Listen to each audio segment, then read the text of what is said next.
What a time to be living in. If you had told me when I was younger that there would be a live-action adaptation of One Piece, I would have said, I don't know what that means because I'm six. The live-action One Piece is real. Unfortunately, for many live-action adaptations, they become a piece of cursed media in that no one willingly wants to watch them. They're used to torture prisoners into madness. Any adaptation would struggle to cover all of the content that is One Piece. One Piece, it's effectively the Simpsons of anime.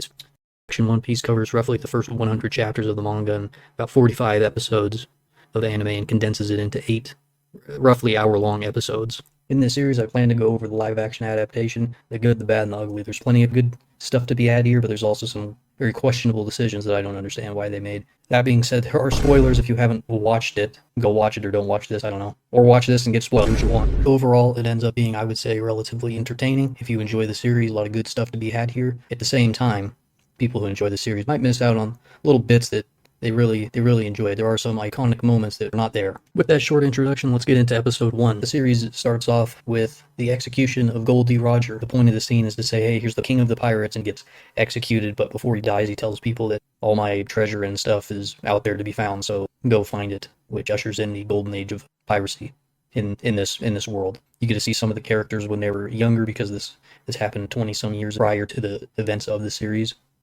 One choice that the series made was showing the wanted posters. They have a little intro for the wanted posters, which I think is overall fairly enjoyable. It gives you an idea. It's like, hey, it's like, well, these people are pirates, and each person has a kind of bounty associated with them.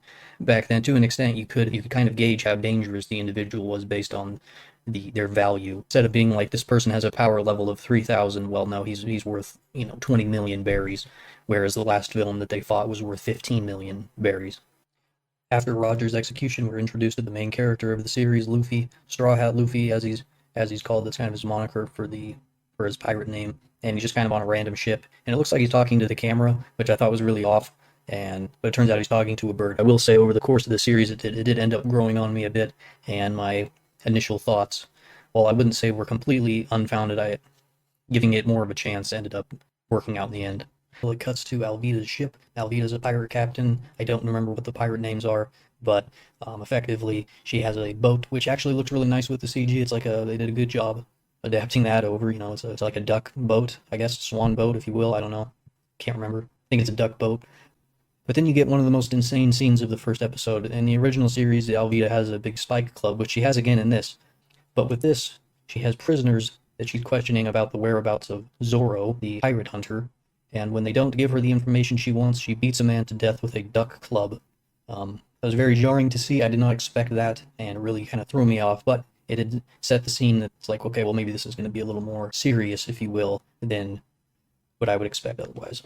Luffy's barrel gets found and becomes a stowaway on Alvida's ship. Later on, you go down and you see Luffy down in the cargo hold, eating food, and Kobe discovers him. This scene is extremely dark. It is somewhat frustrating.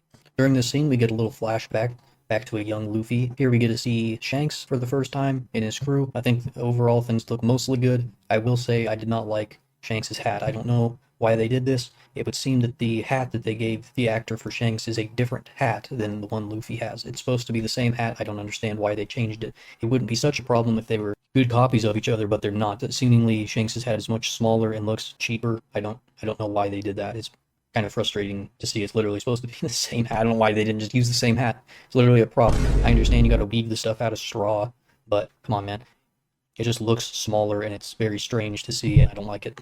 One little interesting bit of trivia is the bar, if you will, that they're at in the background has the Binks Booze song playing, which is a song that plays in the anime fairly often. It's a nice little treat having that in the background. The flashback just gets into showing that Luffy wanted to be a pirate ever since he was a little kid, and that he looks up to Shanks. That's the main purpose of that scene so far. There's not much else there.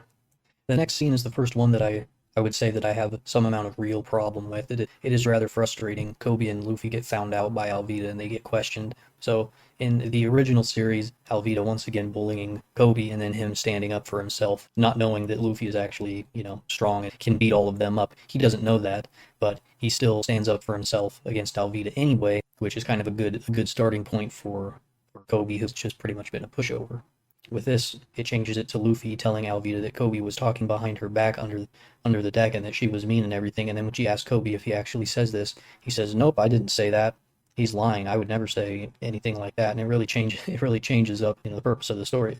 I wouldn't care so much, but as you'll see, they wanted to make Kobe a main character of this live action series, which I did not particularly like. I don't know why they felt the need to have them so much. I guess they wanted a more of a Marine presence within the series, but it's just kind of annoying.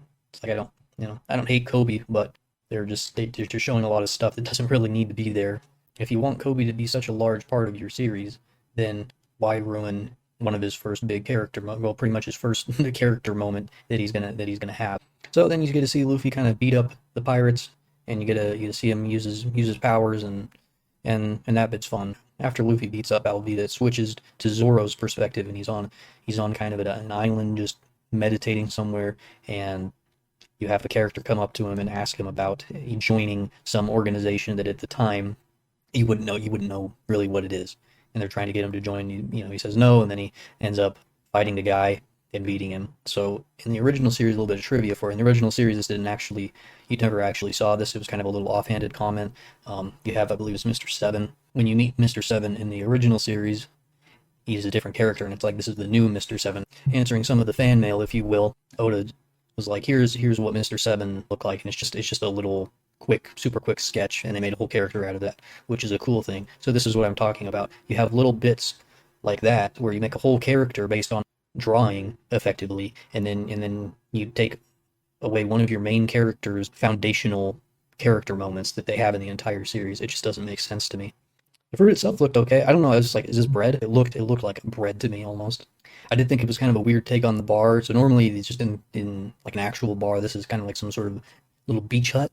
Nothing to worry about too much there. One thing I thought was kind of strange was you have the scene where the mountain bandits come in. They're like, "Oh, give us a drink." It's like, "Oh, sorry, we drank most of the stuff, but here's this drink," right? The scene normally is you have the mountain bandit kind of do all the stuff, and he's kind of mean to Shanks, and then walks off, and then the rest of Shanks' crew is like, "Oh yeah, he got you." They just kind of laugh it off, and then Luffy is like, "Why didn't you beat him up?" All that kind of stuff. But the weird thing is, he's like, "All he did was spill a drink on me." No, he didn't. He like broke a glass and then threw a couple things off the edge and made a mess. But it didn't even look like he got splashed by any of it, so he didn't spill anything on you. The issue here, in the original, he does actually spill a drink on him, and so it's like they kept the line from the original, changed up how the scene plays out, but then kept the line in without actually changing anything, which is kind of weird. So next up, we have our introduction to Nami. She's on a little boat, and she's pretending to be passed out. Some pirates come, which are part of Buggy's crew, and she ends up tricking them and stealing their boat, so works out. Nami normally outsmarts people. Most pirates aren't the smartest folks, so uses that to her advantage most of the time. So I don't really have any problem. I think it's a decent introduction, kind of get a good idea of some of the core traits of the character. I will say that lock, though, like weakest locks this side of the red line, I swear. Then the show cuts to Shell's town, so Luffy and Kobe end up going into the town to see all the wanted posters. Luffy says he wants a wanted poster, and then it goes to a bar. Well, inside the bar, this is kind of where everyone, to an extent, meets up. You realize Nami's there. She's sneaking around trying to socially engineer her way into the Marine bases, you'll find out. When Zoro comes in with the top half of Mr. Seven's body, absolutely insane. But I suppose, if you're trying to collect the bounty, it's less heavy that way, I suppose. Zoro gets in a bit of trouble when El Meppo comes in, and Nami uses the ensuing chaos to knock out a Marine and drag him off to steal his uniform. Luffy ends up being impressed by this individual and sees him get taken away. And then we get to meet Axe Hand Morgan. Within his office, he has a wall of axe hands, which I thought was pretty cool. It's like a little hostile Gato thing where I guess he just switches them out, or maybe he gets new ones. I don't really know, but having a wall of axe hands was a neat little touch. Once again, the set design was very good. The trouble that Zoro caused lands him in a bunch of days out in the yard, strung up with no food or water. I believe in the original series it was much longer than this. Luffy ends up breaking in. They're looking for a map of the Grand Line, which is apparently stored within the Marine base. So Luffy sneaks in, kind of, not really. I guess he just kind of walks in. He talks to Zoro. He's like, "I'm going to be the king of the pirates." They just kind of get their initial interaction. He's looking for the map.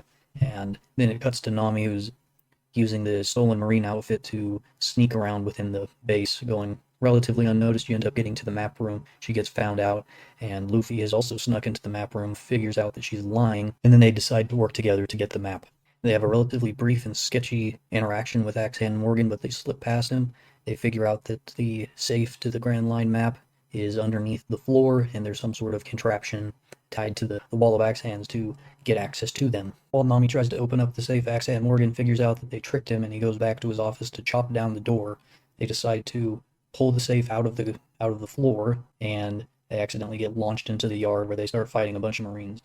Zoro ends up getting freed, and instead of escaping, he decides to help out both Luffy and Nami fight the Marines.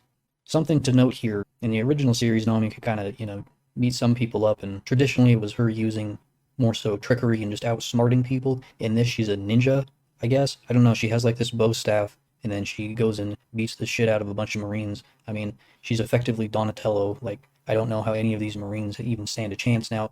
Regular Marines have never been a threat necessarily in the One Piece world, but I swear here she beats up more of them than Luffy and Zoro do, which is kind of strange. Not that you can't be smart and outwit people and then also have sick bow staff skills. However, it was just kind of interesting to see, and they don't actually keep with this. It was just for this seemingly first episode or two that she uses all this stuff, at least from what I can remember. I mean, Nami's not even supposed to be here. I think she kind of snuck around in the original, but she doesn't pop up this early anyway, really, at least not in any sort of meaningful sense the way it is here. And she definitely is not beating Marines half to death with a wooden stick. It's nice seeing all of them team up together to end up beating Axe-Hand Morgan. In the original, I believe it's Zoro that actually kind of deals the final blow to him, but this fight's fine. I don't have too much of a problem. After this, it all concludes with a shot of Garp's naval ship and him getting a call talking about a Straw Hat pirate that just stole a map to the Grand Line. Very strange having Garp here this early on. I think normally he doesn't really show up that often. He definitely doesn't show up this early. Kind of strange, but like I said, they wanted to have their marine timeline within the show, so that's kind of what ends up happening. All right, so some overall kind of gripes, I suppose, with the series. So one thing that they seem to love in this show is these strange fisheye close-up shots. I don't need to be this close to people's face. I don't want to be this close to people's face. I understand, normally in the manga it will be, you'll have the close-up shots. So it's I don't want it.